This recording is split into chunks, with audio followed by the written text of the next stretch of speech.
Hello, HWE 1050. It is Monday, October 13th. It's about 10 in the morning.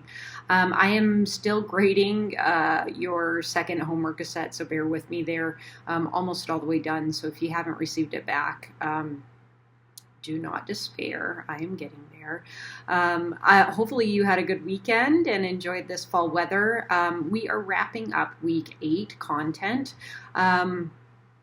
So these next, just to preface kind of these next few weeks, the text lumps, and I've mentioned maybe this before, or maybe I have not actually, but the text lumps all micronutrients together into two chapters, into chapter 8 and to chapter 9. So you'll see that consistently over the next 4 weeks that I have chapter 8 and chapter 9 linked to the textbook, to McGraw-Hill ebook.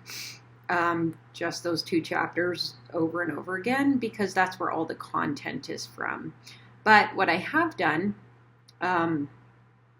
is differentiated what we are learning in the content for that week, just right at the beginning. And then that also is in the syllabus. The sections are in the syllabus. So I am breaking up the content into more digestible pieces, if you will. So looking at micronutrients as their function pertains. So in this first, in week 8, which we are just wrapping up, we kind of introduced micronutrients, so looking at those vitamins and minerals, but also then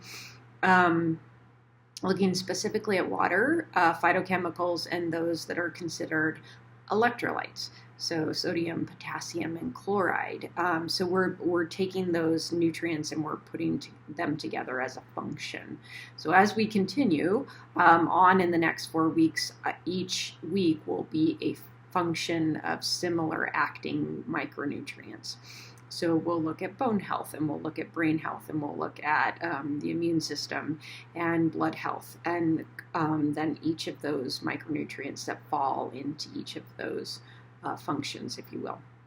So they all overlap. Lots of them have many different functions. It just makes it easier to kind of learn about a chunk at a time that way, and see their biggest function, if you will. So hopefully this makes sense. It is outlined, like I said, in the content for each week, and then in the syllabus for each week, you'll see which section that the micronutrients that we're studying come from within chapter 8 and chapter 9. If this is confusing, please reach out to me and we can kind of work through it. I've tried to keep the soft chalk lessons also similar to the way that I've broken up the chapters as well. So if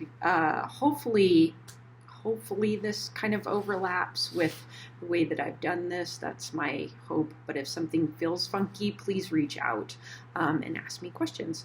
So happy Monday to you, and have a great week.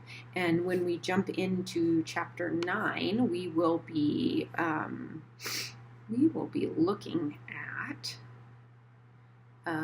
those nutrients that are involved in body defenses. So tomorrow, that's what we will start with.